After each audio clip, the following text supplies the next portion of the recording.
నమస్తే అండి, welcome to my channel ఛాయా వల్గాస్. ఈరోజు మనం వాంగీబాత్ మసాలా పౌడర్ని ఎలా ప్రిపేర్ చేసుకోవాలో చూద్దామండి.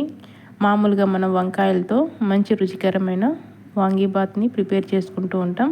సో అలాంటప్పుడు మనం ఒక పౌడర్ని యూజ్ చేసుకోవాలి. అది వాంగీబాత్ మసాలా పౌడర్ అండి. మామూలుగా మనం ఈ వాంగీబాత్ మసాలా పౌడర్ని బయట షాప్లో కొని తెచ్చుకుంటూ ఉంటాం. కానీ మనం ఇంట్లోనే చాలా ఈజీగా ఈ వాంగీబాత్ మసాలా పౌడర్ని ప్రిపేర్ చేసుకోవచ్చండి, చాలా టేస్టీగా. కాబట్టి మనం ఈ వాంగీబాత్ మసాలా పౌడర్ని ఎలా ప్రిపేర్ చేసుకోవాలో, కావాల్సిన పదార్థాలు, తయారీ విధానం ఒకసారి చూసేద్దామండి. ముందుగా 2 స్పూన్ల శనగపప్పును వేసుకొని ఫ్రై చేసుకోవాలి. అలాగే 2 స్పూన్ల మినపప్పును కూడా వేసుకొని ఇలా ఫ్రై చేసుకోవాలి. తర్వాత 1/2 టీ స్పూన్ మెంతులను కూడా ఇలానే ఫ్రై చేసుకోండి. కొద్దిగా రంగు మారే వరకు వేయించుకోండి, లేదంటే చేదు వస్తాయి.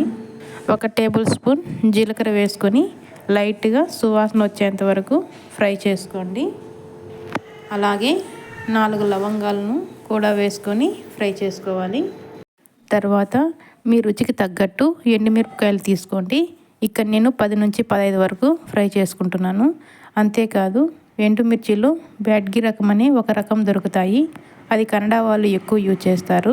అవి కనుక మీకు అవైలబుల్గా ఉంటే సగం గుంటూరు మిర్చి రకాన్ని, సగం బ్యాడ్గి రకాన్ని, 2 రకాల ఎండుమిరపకాయలు వేసుకోండి. బ్యాడ్గి మిర్చి కారం చాలా తక్కువ కారం ఉంటుంది, కానీ ఎక్కువ కలర్ ఉంటుంది. ఈ విధంగా మిరపకాయలు వేయించుకోండి. తర్వాత కొద్దిగా కరివేపాకు తీసుకొని ఫ్రై చేసుకోవాలి. ఇంకా 1 టేబుల్ స్పూన్ ధనియాల పౌడర్ని యాడ్ చేసుకోండి. ఇందులో నేను చూపించలేదు. ఈ విధంగా ఈ పప్పు దినుసులన్నిటినీ లైట్గా కొద్దిగా కలర్ చేంజ్ అయ్యే వరకు కంటిన్యూగా కలుపుకుంటూ లో ఫ్లేమ్లో పెట్టుకొని ఇలా ఫ్రై చేసుకోవాలి. తర్వాత వీటిని పూర్తిగా చల్లారనివ్వాలి. తర్వాత వీటిని ఒక మిక్సీ జార్లోకి తీసుకొని మెత్తని పొడిలాగా తయారు చేసుకోండి. ఈ విధంగా మనం వాంగీబాత్ పౌడర్ని తయారు చేసుకొని ఒక ఎయిర్ కంటైనర్లో స్టోర్ చేసుకొని పెట్టుకుంటే 1 రోజుల పాటు ఈ పొడి ఫ్రెష్గా ఉంటుంది. ఈ పొడి రెడీగా ఉంటే మనం సూపర్ టేస్టీ అయిన వాంగీబాత్ని ఎప్పుడంటే అప్పుడు క్షణాల్లో రెడీ చేసుకోవచ్చు.